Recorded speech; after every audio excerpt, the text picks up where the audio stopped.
Halo guys, Anda kembali bersama saya lagi, Bang Bill.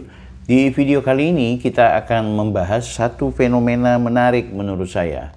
Hasan Nasbi dengan segala pikirannya mencoba untuk memberikan pemaparan lebih detail dan lebih sederhana tentang kenaikan 12% yang dikelola oleh pemerintah Prabowo Gibran. Kita ketahui bersama bahwa angka 12% ini sangat diributkan ya kemarin. Tapi padahal kalau kita mau pelajari lebih jauh, sebenarnya PPN 12% ini adalah adaptasi dari undang-undang yang sudah diatur pada pemerintahan sebelumnya. Artinya di zamannya Pak Jokowi. Namun yang jangan dilupakan bahwa undang-undang ini diinisiasi oleh Partai Demokrasi Indonesia Perjuangan sebagai fraksi yang lebih dominan di DPR RI. Ditambah juga disetujui oleh partai-partai yang lain, minus PKS. Oke, untuk lebih menikmati pemikiran dan juga pemahaman yang akan disampaikan oleh Bang Hasan Nasbi, saya mau mengajak Anda semua untuk mengikuti. Inilah pandangan-pandangan kritis, sederhana, renyah, namun mencerdaskan yang akan disampaikan oleh Bang Hasan. Check it out. Kalau ada yang lempar-lemparan gitu misalnya, ini kan sama kayak lempar-lemparan, ini anak siapa nih gitu. Kalau undang-undang ini dilakukan tes DNA untuk membuktikan siapa orang tuanya, saya rasa sebagian besar kekuatan politik Indonesia itu kedetek DNA-nya dalam undang-undang ini. Jadi 8 dari 9 fraksi di DPR pada saat itu adalah orang tua kandung dari undang-undang ini. Jadi DNA-nya pasti terdeteksi. Ya. Yang nggak ada DNA-nya di undang-undang ini kan PKS saja. Ya. Tapi PKS hari ini nggak menolak tuh. Jadi PKS hari ini mendukung aja. Jadi menurut saya ini pada saat itu 3 tahun yang lalu nih, bukan hari ini nih. Ya. 3 tahun yang lalu, 8 dari 9 kekuatan politik, perwakilan kekuatan politik yang ada di parlemen itu menyetujui undang-undang ini. Ada PDIP, ada Gerindra, ada Golkar, sebut aja. Tahun 2021 Nasdem, ya? yang segala macam itu tahun 2021. Kalau nggak salah itu Oktober tahun 2021. Jadi itu. Jadi menurut saya memang tidak perlu lempar-lemparan. Karena ini DNA hampir semua partai ada di sini. Jadi kalau untuk mengecek silsilahnya, ya. Jadi ada semua kok. Ini persetujuan semua dong. Jadi persetujuan DPR dan persetujuan pemerintah. Ini sudah jadi sebuah keputusan bangsa, keputusan bernegara. Jadi memang harus dijalankan. Nah, undang-undang ini tidak ujuk-ujuk. Berlakunya PPN dari 11 menjadi 12. Saya selalu membahasakannya dari 11 menjadi 12 karena kenaikannya 1 poin. Jadi bukan dari 0 kemudian jadi 12 tapi dari 11 menjadi 12. Ini tuh diperintahkan oleh undang-undang 3 tahun yang lalu. Bukan diperintahkan oleh pemerintah hari ini. Tapi pemerintah itu kan gak ada nama. Siapapun presidennya, siapapun DPR-nya, ketika sudah bersepakat presiden dengan DPR itu sudah keputusan berbangsa bernegara itu. Terserah siapapun presidennya, itu keputusan berbangsa dan bernegara. Jadi siapapun pemerintah itu pejabatnya itu disumpah loh, menjalankan undang-undang dasar, menjalankan juga undang-undang dengan segala peraturannya. Jadi undang-undang yang diamanahkan 3 tahun yang lalu itu bunyinya di sana begitu. 1 Januari 2025 PPN itu berlaku 12%. Kan tadinya untuk sekian lama 10%. Ya, sampai tahun 2021. 11% tahun 2021, yaitu setelah Covid ya. Iya. Terus setelah itu 2025 naik lagi 1%, itu tercantum di dalam tercantum dalam undang-undang. Jadi kalau misalnya orang banyak sekarang tuh fear mongering, menebar ketakutan, menebar kesalahpahaman. Kemudian bilang akan begini, akan begitu. Seolah-olah ada malapetaka besar. Seolah-olah ini adalah sebuah tindakan semena-mena terhadap rakyat.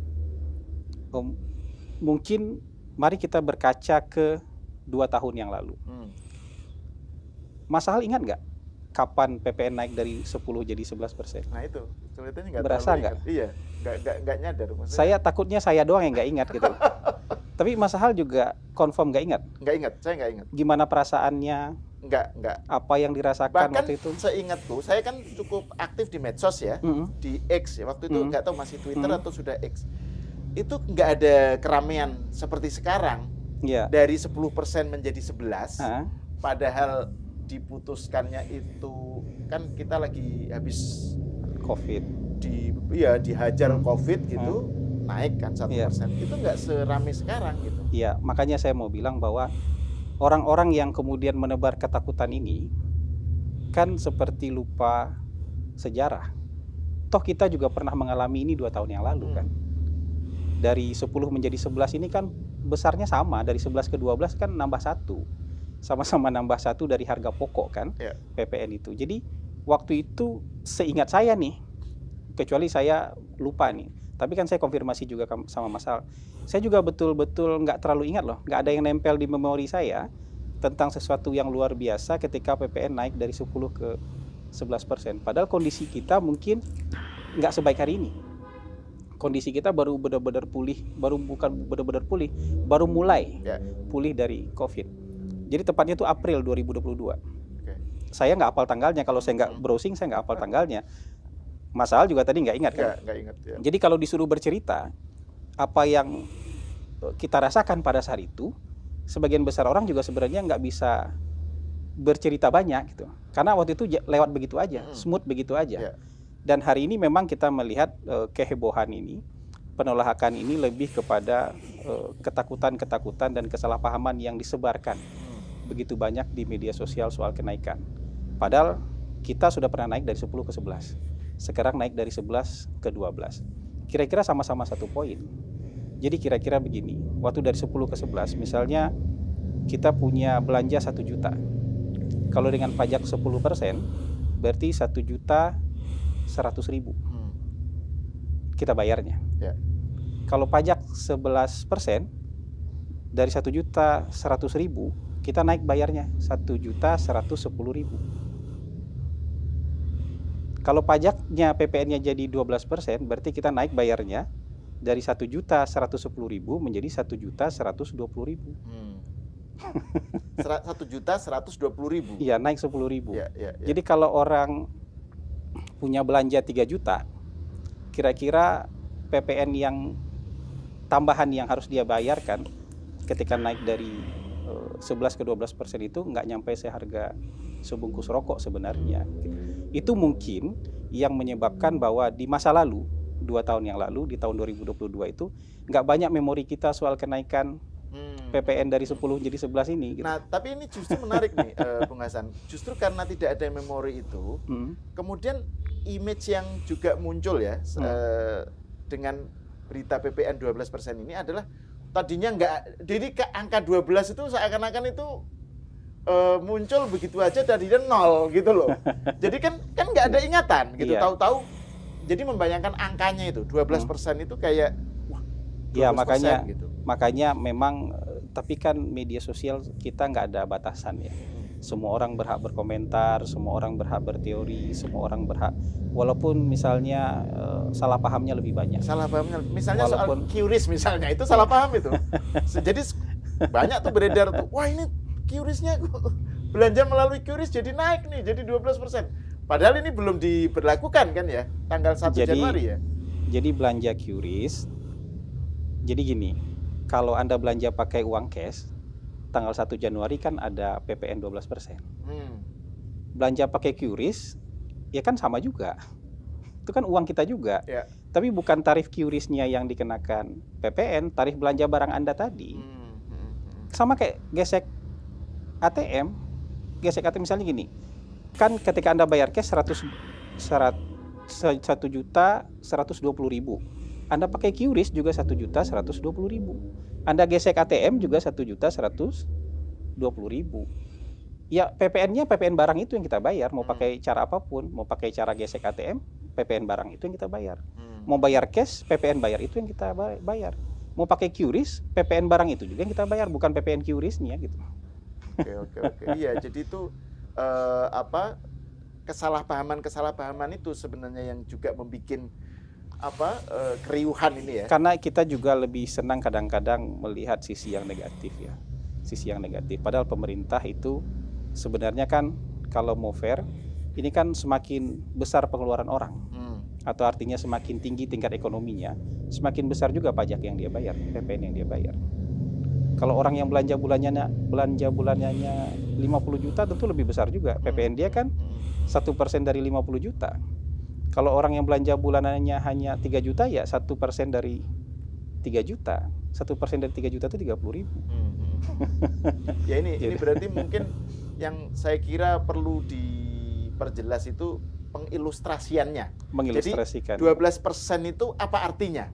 Nambah konsumen. 1 poin. Nah, itu. Nambah 1%. Nah, itu artinya apa gitu ya dalam kehidupan kita gitu. Iya. Terus juga soal jenis barangnya. Bung Hasan, kan ini ada kesimpang siuran tuh. Kemarin kan ada yang bilang ini barang mewah. Yang dipajakin 12 yang naik 12%. Tapi kan nggak jelas juga ini. Jadi mana aja yang barang-barang yang kena pajak 12% Jadi, itu? Di Indonesia itu ada barang-barang yang sama sekali tidak dikenakan PPN. Oke. Jadi kalau beli beras, itu kan barang kebutuhan pokok kita. Itu bukan PPN 10%, nggak ada PPN-nya. Oh, oke. Beli daging, itu nggak ada PPN-nya. Bahkan sampai hari ini beli daging Wagyu itu nggak ada PPN-nya. Padahal harusnya Wagyu dengan daging yang sangat premium gitu harusnya dapat PPN. Beli buah-buahan, beli sayur, beli ikan, beli garam, itu nggak ada PPN. Jasa pendidikan, itu nggak ada PPN-nya. Jasa transportasi, jasa kesehatan, itu nggak ada PPN-nya. Bukan 10%. Tanpa PPN sama sekali. Coba bayangkan, kalau pemerintah memungut PPN dari sektor-sektor ini, itu sebenarnya yang didapatkan pemerintah bisa lebih besar. Karena kalau dihitung nih, sektor-sektor yang dibebaskan PPN-nya barang pokok, jasa pendidikan, jasa transportasi, itu nilai PPN-nya sekitar 265 triliun. 165 triliun. 265 triliun. 265 triliun. Dan pemerintah tidak memungut itu. Kenapa? Karena ini kalau dipungut PPN akan langsung punya efek terhadap kehidupan masyarakat banyak, termasuk masyarakat kecil, terutama masyarakat kecil. Kalau PPN ini kan yang ada sekarang ini kan untuk barang-barang yang kita beli ini kan hasil-hasil industri olahan ini semua. Iya, kita beli odol kan nggak tiap hari. Kita beli sabun kan nggak tiap hari, tapi beli beras bisa habis tiap hari, beli ikan, beli daging bisa tiap hari. Kita beli baju kan nggak setiap hari, kita beli sepatu kan nggak setiap hari. Jadi barang-barang ini memang sejak lama sudah dikenakan, PPN. Cuman amanat undang-undang 3 tahun yang lalu, ini penting nih, amanat undang-undang 3 tahun yang lalu, tanggal 1 Januari nanti dari 11 menjadi 12%. Hanya kayak gitu sebenarnya simple ya. Sederhana untuk membayangkannya kayak Jadi gitu. yang tidak dikenakan PPN. Jadi yang dipungut sekarang oleh negara itu kira-kira tambahannya sekitar 71 triliun aja. Jadi negara tidak memungut pajak yang lebih besar. Yang 265 triliun itu nggak dipungut oleh negara. Kenapa? Itu langsung efeknya terhadap kehidupan sehari-hari masyarakat. Kalau beli beras, beli daging, beli sayur, beli ikan, beli garam, itu langsung dikenakan PPN, langsung berakibat terhadap kehidupan sehari-hari masyarakat. Itu sama pemerintah dibebaskan. Bukannya PPN 10%, nggak ada PPN sama sekali. Dan itu kalau dipungut PPN, kira-kira nilainya 265 triliun. Itu kategorinya apa aja itu yang dibebaskan dari PPN itu? Kebutuhan pokok, barang pokok. Barang pokoknya rinciannya disebut buah-buahan, sayur, daging, ikan, beras, garam. Jasa pendidikan juga disebutin, jasa kesehatan, jasa transportasi, jasa keuangan, asuransi itu juga tidak dikenakan PPN sama sekali. Itu rinci sebenarnya. Persoalannya kita mau cari tahu apa tidak. Jadi banyak sekali sebenarnya yang dibebaskan oleh pemerintah itu bukan hanya tidak dinaikkan PPN-nya, tapi tidak dipungut sama sekali PPN-nya. Jadi hari ini kita beli beras buat makan itu nggak ada PPN tuh. Beli daging tuh nggak ada PPN tuh. Kita bayar sekolah anak tuh nggak ada PPN tuh. Dari dulu memang nggak ada ya? Nggak ada PPN. Sampai sekarang pemerintah mempertahankan itu supaya tidak ada PPN. Jadi ini penggambaran tentang bahwa PPN 12% itu berlaku masif itu. Makanya ketika orang membandingkan dengan Vietnam itu, makanya saya bilang kita harus melihatnya secara utuh. Oke, Vietnam ada PPN barang yang 8%, padahal sebenarnya dia 10%, tapi dia sekarang menunda aja untuk jadi 10%. Jadi dia tetap tahan di angka 8%. Tapi barang kebutuhan pokok dia pajaki 5%. Jadi barang-barang esensial tuh kayak beras, kayak daging, kayak apa segala macam itu dia pajakin 5%. Di negara kita itu baik loh pemerintahnya, rejim pajaknya baik. Kita itu UMKM, itu omset sampai 500 juta setahun tuh nggak bayar pajak. Di Vietnam, omset 63 juta aja setahun, berarti sebulan cuma berapa tuh? 5 juta. Itu dikenakan pajak.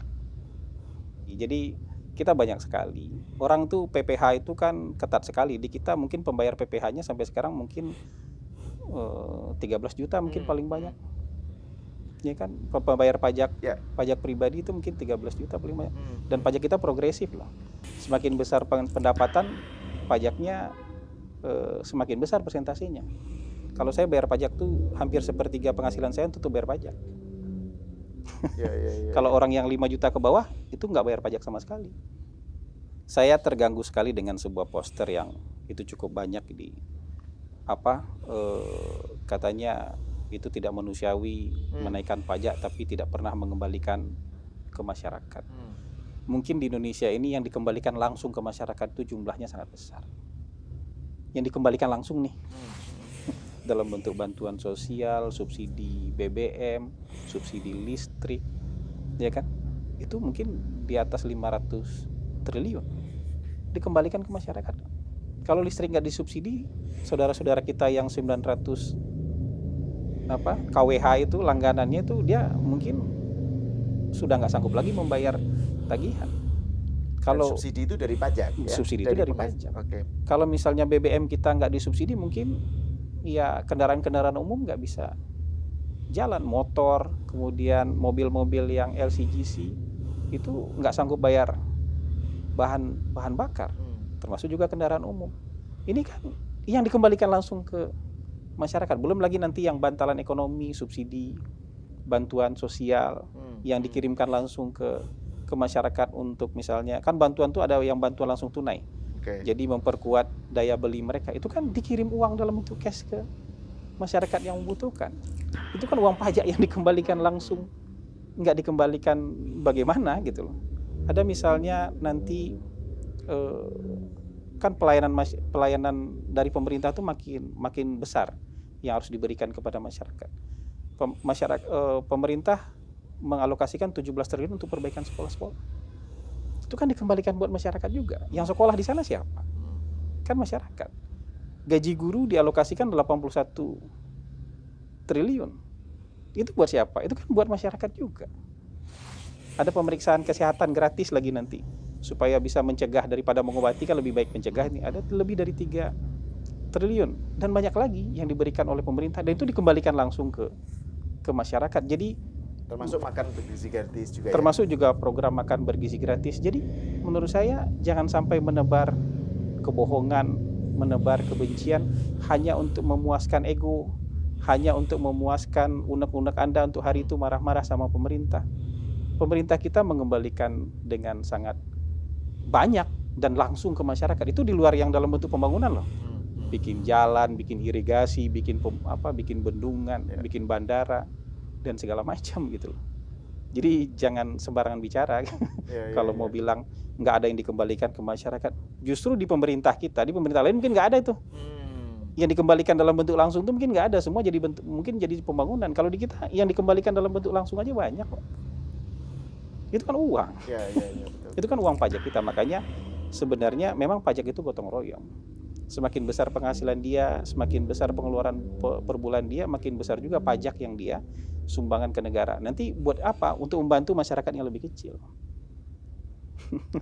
Jadi itu memang kayak semacam ngambil pajak sebagai pemasukan, tapi kemudian dikembalikan dalam bentuk tadi itu ya, bantuan-bantuan tunai. Terus yang perlu diingat itu uang negara itu nggak turun dari langit dan nggak cetak uang gitu loh. Sumber pemasukan uang negara itu kan pajak gitu. Ya ada pajak, ada hibah, ada PNBP. Tapi yang pajak ini kan yang terutama nih pajak, ya kan?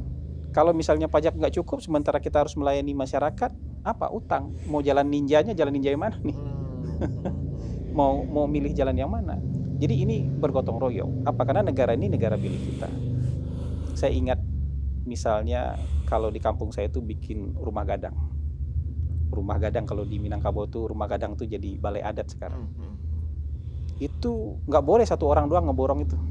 Bikin rumah gadang itu nggak boleh. Jadi semua anggota suku, anggota kaum harus ikut terlibat, ada sahamnya dalam pembangunan rumah gadang itu. Walaupun hanya 1 biji batu bata. Orang yang kaya bisa nyumbang atap, bisa nyumbang tiang, bisa nyumbang papan, bisa nyumbang semen. Tapi orang yang nggak mampu pun dia harus ikut nyumbang. Supaya apa? Dia ada sahamnya di situ. Walaupun hanya 1 buah batu bata, dia harus taruh di situ. Yang nggak punya sama sekali apa? Dia nyumbang tenaga. Ketika jadi itu rumah, jadi milik satu kaum bersama, bukan milik yang penyumbang terbesar doang, enggak. Yang nyumbang 1 bata juga berhak ada di rumah gadang itu kalau ada kegiatan adat, ada musyawarah adat, ya, ada segala macam lah acara-acara adat, dia juga berhak ada di satu walaupun dia hanya menyumbang satu bata. Sebenarnya konsep bernegara kan juga begitu. Negara ini dibangun dengan apa? Ya sumbangan kita semua, peran kita semua. Yang lebih kaya dia bayar pajak lebih besar. Makanya orang-orang yang di atas pendapatan di atas 5 miliar itu dia bayar pajak 35%. Kan gitu. Orang-orang yang di bawah 5 juta pajaknya nihil. Ada yang pajaknya 5%, ada yang pajaknya 15%. Tapi semakin besar penghasilan dia, nilai pajak dia, persentase pajak dia juga semakin besar. Jadi keadilannya tuh kayak begitu. Nah, sekarang ketika kemudian Prabowo Gibran akan beradaptasi dengan undang-undang tersebut untuk kemudian tahun 2025 PPN akan menjadi 12%, justru PDIP menjadi partai yang paling pertama untuk melakukan penolakan. Belakangan, oleh karena ketahuan dan disinggung oleh partai-partai lain, mengingat PDIP dianggap lempar batu sembunyi tangan, akhirnya PDIP melunakkan bahwa mereka tidak bermaksud menolak, namun meminta kepada Prabowo Gibran agar mengkaji lagi. Jadi dibikin slow, guys. Nah, pembahasan tentang kenaikan 12% ini sebenarnya ada hal yang perlu diberikan penjelasan lebih komprehensif. Jangan sampai rakyat itu salah paham, seolah-olah pajak dari 0% menjadi 12%, padahal yang naik itu cuma 1%, dari 11% menjadi 12%. Sebagaimana pada tahun 2022 lalu, kita pernah menaikkan pajak dari 10% menjadi 11%, ada kenaikan 1%. Adapun kenaikan menjadi 12% akan dilakukan pada tanggal 1 Januari 2025. Sekali lagi, ini beradaptasi dengan undang-undang. Ini bukan kebijakan Prabowo, ini bukan juga kebijakan era pemerintahannya Prabowo, melainkan Prabowo sebagai presiden harus menjalankan amanat undang-undang tersebut. Nah, friend, yang menarik adalah penjelasan dari Bang Hasan Nasbi sebagai bagian dari pemerintahan Prabowo Gibran. Sebagai juru bicara juga ia ingin menegaskan bahwa ada satu kesalahan berpikir seolah-olah ingin menjadi pahlawan di ruang publik, namun sayangnya yang di-share adalah sesuatu yang tidak sesuai. Ada hal yang sebenarnya membuat akhirnya publik menilai buruk terhadap pemerintahan Prabowo Gibran. Satu hal juga yang harus diingatkan kepada publik adalah seharusnya kita memahami sebagaimana kenaikan 1% pada tahun 2022 yang tidak sempat diributkan itu, maka seharusnya kenaikan dari 11% menjadi 12% harus kita pahami dan juga kita tanggulangi bersama. Nah, namun memang ini politik ya guys ya. Ketika PDIP tidak lagi berkuasa, maka mereka kuar-kuar. Bagaimana guys menurut kalian? Mudah-mudahan video tadi bisa memberikan pencerahan buat kita ya, supaya tidak lagi terjebak pada problem atau konflik yang sebenarnya ini hanya dibuat-buat oleh kelompok-kelompok seperti elit PDIP. Oke, semua kembali kepada kalian. Kita sih sebenarnya tetap berharap jangan sampai 12% itu, walaupun cuma naik 1 digit, itu terjadi. Kalau sebisa mungkin kalau perlu diturunkan ya. Tapi sebagai pencerdahan dan edukasi publik, kita penting untuk mengetahui tentang substansi dari 12% tersebut. Oke, semoga bermanfaat. Jangan lupa like, comment, and subscribe. Saya Bang Bill, Offside.